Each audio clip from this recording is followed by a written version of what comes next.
Bakundwa b'Imana mwumviriza Radio Maria Burundi, kaze twumvirize twongere tuzirikane ijambo ry'Imana rishikirizwa kuri uyu munsi w'Imana ubutatu bweranda Mana imwe. Ijambo ry'Imana ni ijambo ry'ubuzima, ijambo ritumurikira yaga mukama basavyi bawe bariko barumviriza. Isomo ca mbere tugisanga mu gitabo c'imigani kigabane 8 kuva ku murongo wa 22 gushika ku murongo wa 31, nayo izaburi y'umunani. Isomo ca kabiri tugisanga mw'ibaruwa Paulo yandikiye abanyaroma kigabane ca 5 kuva ku murongo wa 1 gushika ku murongo wa 5, nayo inkuru nziza ni inkuru nziza twashikirijwe na Yohani Mweranda kigabane ca 16 kuva ku murongo wa 12 gushika ku murongo wa 15. Igisomwa ca mbere. Ibyo dusoma mu gitabo c'imigani. Umva ingene ubwitonzi bwivuga amazina. Umukama yandemye kuva mu matangura, ata kintu na kimwe kirabaho. Naremwe kuva kera hose, ibintu bigitangura isi tarabaho. Aho navuka, nta nyenga zari bwabeho, nta masoko y'amazi yariho. Navutse imisozi itarashingwa, udutumba tutaratutuza. Navutse isi n'imirambi atarabirema, n'udutete twivu turabaho. Aho yaringaniza ijuru, aho yaca imbibe z'inyenga narabona. Aho ibicu vyatangura kureremba iyo hejuru, aho yegeranya amazi akayaha amasoko, aho yazigira ibiyaga ku nkombe zavyo, agashinga itegeko ry'uko amazi atazorenga izo mbibe. Aho yatera inkingi isi, naramufasha meze nk'umuhinga. Imisi yose nari impande yiwe mvunisambwe, isi nkayimara nigina, ngahimbagwa no kubana n'abana b'abantu. Iryo ni ijambo ry'Imana.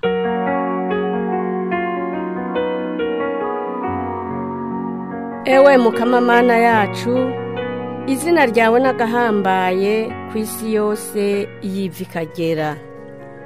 Ewe Mukama Mana yacu, izina ryawe nagahambaye ku isi yose yiva ikagera. Mbe bane uwitegereje ijuru waremye, akabona ukwezi n'inyenyeri wamanitseyo, umuntu we abaye iki ngo umwibuke, canke umwana w'umuntu ngo umugendere. Ewe Mukama Mana yacu, izina ryawe nagahambaye ku isi yose yiva ikagera. Hari hasigaye gato ukamuringaniza n'Imana, umutera iteka umutera ishaza. Wamuhaye kuganza ivyo waremye, ushira vyose munsi y'ibirenge vyiwe. Ewe Mukama Mana yacu, izina ryawe nagahambaye ku isi yose yiva ikagera. Vyose si ntama simfizi, mbere n'inyamaswa zo mw'ishamba, si nyoni zo mu kirere, si ifi zo mu kiyaga, ivyoga vyose amazi yo mu biyaga. Ewe Mukama Mana yacu, izina ryawe nagahambaye ku isi yose yiva ikagera.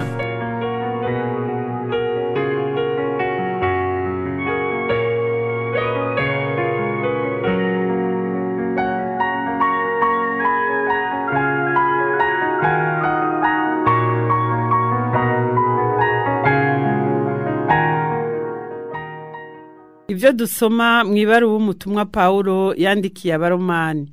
Nshuti zanje, none rero kukwemera kwatugize intungane, turafise amahoro ku Mana kubw'umukama wacu Yezu Kristo.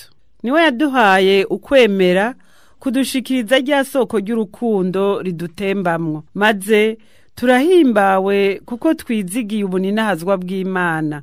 None rero si ivyo bisa, turahimbawe no mu bitugora. Tuzi neza yuko ibitugora bizana ubwiyumanganyi. Ubwiyumanganyi nabwo bukazana ukurinda. Ukurinda kukadufasha kwizera. Nawo uwo mwizero ntutetereza, kuko mutima mweranda twahawe yashize mu mitima yacu urukundo rw'Imana. Iryo ni ijambo ry'Imana.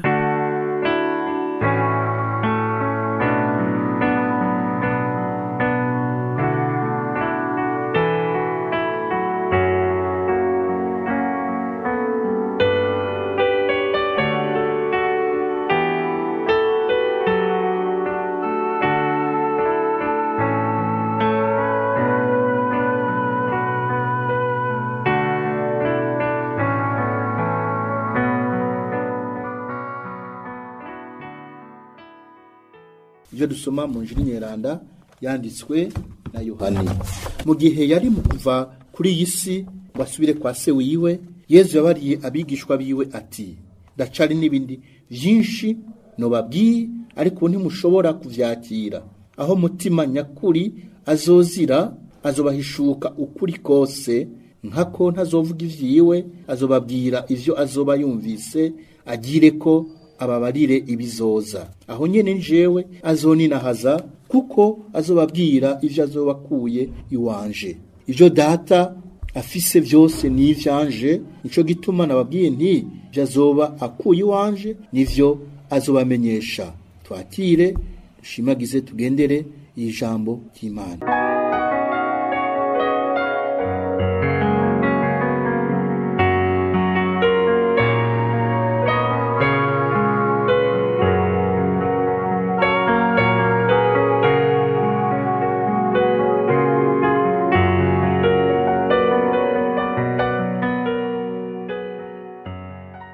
Bakunwa b'Imana, mwumviriza Radio Maria Burundi, amahoro ya Kristo na hangame mu mishaha yanyu.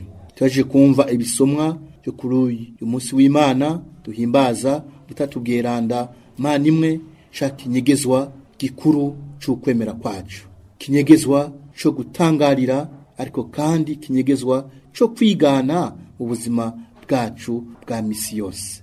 None tuzirikane iri jambo mu mice itatu. Ubwa mbere twibukanye ko kinyegezwa c'ubutatu bweranda Mana imwe ari kinyegezwa gikuru mu kwemera kwacu. Bavukanye uyu munsi mu guhimbaza umunsi mukuru ubutatu bweranda Mana imwe, Eklezia mawe wacu iraduhaye akaryo ko gutangarira Imana itari karadoga, Imana itikunda, mugabo Imana igize ubumwe, Imana rukundo, abapersona batatu mu bumwe bw'ubumana. Imana rukundo, rwa rukundo rutigungana, ariko rwa rukundo rwitanga. Nkuko Yesu abitubwira mu nkuru nziza twashikirijwe na Yohani mweranda, turumva aya majambo, nkuko data yankunze niko nanje nyene nabakunze, nimugume mu rukundo rwanje. Ayo majambo akatwereka ko Imana ari sangira mutima, Imana ari ubumwe, Imana ari rukundo. Kukaba nkako data niwe soko ya vyose, kandi niwe vyose bigenda bigana, niwe maherezo ya vyose. Niwe atuma mwana na mutima mweranda bavugwa naho atariwe yabaremye, kuko bose ni Imana, bamyeho kuva kera hose, kuva na mbere hose bamyeho, ntibagira intango, ntibagira n'iherezo, kuko ni Imana. Kuva mu bihe vyose data avyara mwana, akamvyara kubera ubumenyi afise. Data nawe afise ububasha bwo gutegera icari, maze ubwo bwenge bwa data bukaba ari Mana mwana. Mutima mweranda nawe ntiyavyawe na data ngo avyagwe na mwana, ariko akomoka kuri data na mwana, nkuko tubigaragaza mu nama y'abatumwa. Mana data arategera ko ari Imana, maze akanezerwa n'ubwo bwenge bwiwe akunda, kandi aronkera akaruhuko. Maze rero ubwo rukundo data afitiye ubwenge bwiwe ni mutima mweranda, rukundo rwa data na mwana. Mutima mweranda anywanisha data na mwana. Data atanga urukundo rwose afise, akaruha mwana, mwana nawe akakirwa rukundo ahawe na data, agaheza nawe akaruduhereza. Kudawe yankunze niko naje nyine nabakunze, nimugume mu rukundo rwanje. Uko gutanga urukundo rwose no kwakira urukundo rwose ni mutima mweranda, ni Imana mutima mweranda, we rukundo rwa data na mwana. Ibiza vyose data afise ntavyigungana, araheza akabihereza mwana na mutima mweranda.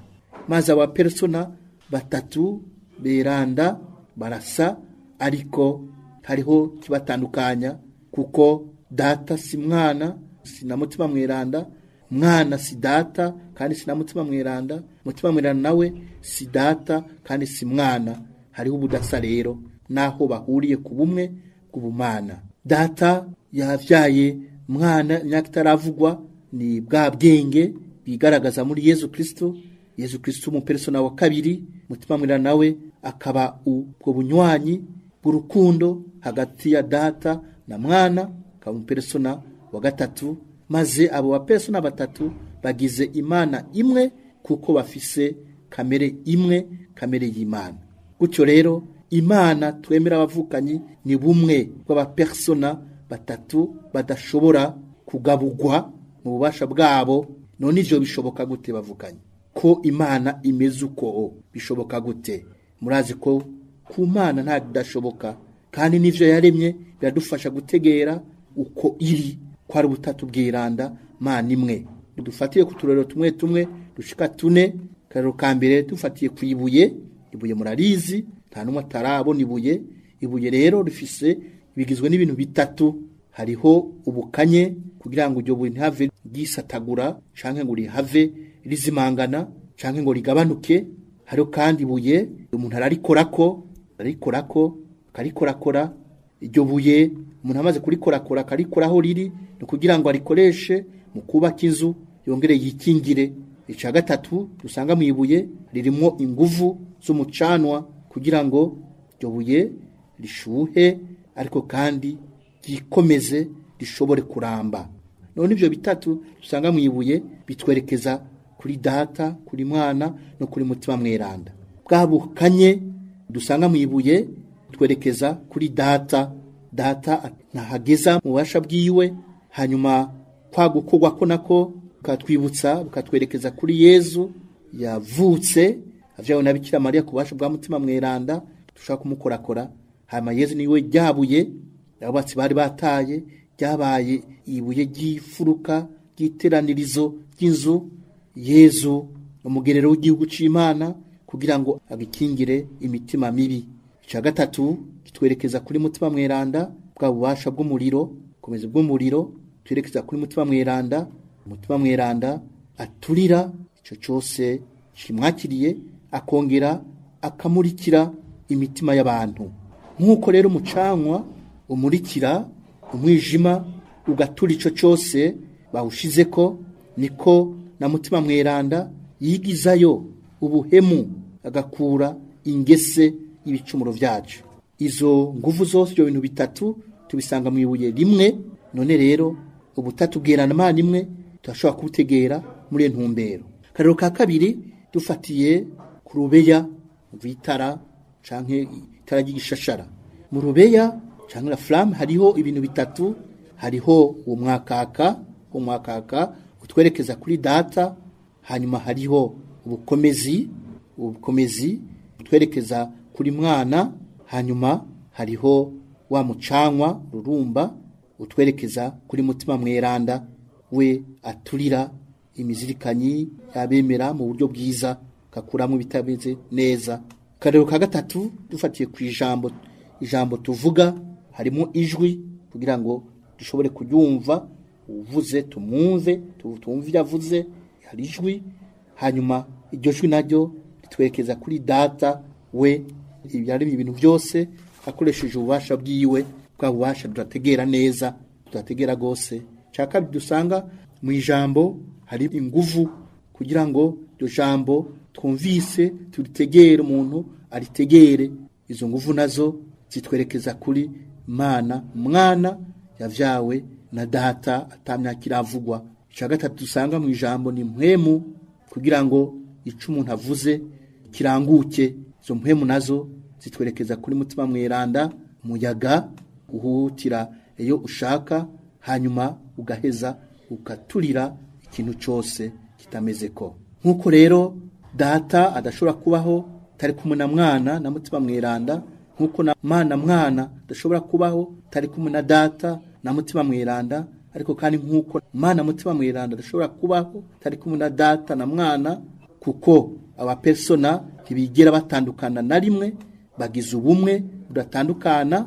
Ni nkuko rero rya jambo ryumvikanira mu kanwa k'umuntu, hanyuma ijambo naryo ntawe ushobora kurivuga adafise umunwa, rica mu kanwa.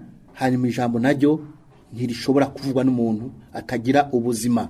None iryo jambo aho riguma ni hehe? riguma mu muntu, risohoka riva he, riva mu muntu, risohoka gute? Kubera igihe cyose ari muzima abaho.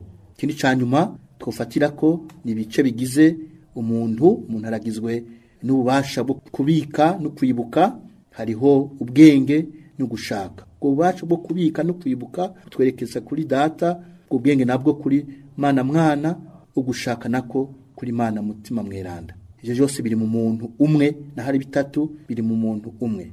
None utwo turorero bavukanyi dukura mu vy'Imana yeme no muri twebwe nyene, udufashe kwinjira no gutegera ca kinyegezwa c'ubutatu bweranda, Mana imwe, ba persona batatu, data mwana mutima mweranda, bagize ubumwe kuko ni Imana bafatanijwe n'ubumana.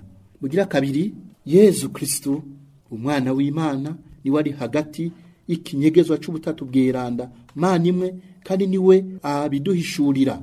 Twumvise mu gisomwa ca mbere dusanga mu gitabo c'imigani ingene ubwitonzi bwivuga ko bwamanye n'Imana kuva mu ntango, imbere y'ibikorwa vyiwe vy'ico gihe nashizweho kuva kera narindi, kuva mu ntango, kuva mu bihe vya mbere vy'isi na vyawe vyose bitarabaho, inyenga, amasoko, imisozi n'imitumba, isi n'imirima, agatete kivu ry'isi katarabaho, eka n'amajuru. Nari ruhande yiwe nk'ushinzwe igikorwa, nkamubera gahimbare buri munsi, niyereka imbere yiwe igihe cyose, niyereka mu biremwa biri ku isi yayo, kandi mpimbawe hamwe na bene Adamu. Ibyo bwitonzi bwivuga uko bwamanye n'Imana ni Yezu umwana w'Imana, we byose byaremwe ku byiwe, kandi yamanye n'Imana kuva mu ntango hose.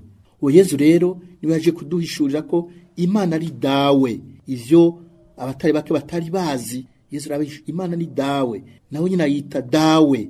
Dawe ntiyaje ngo arangure ico yishakiye, yaje ngo arangure ico data yamutumye, kandi we na data bagize umwe.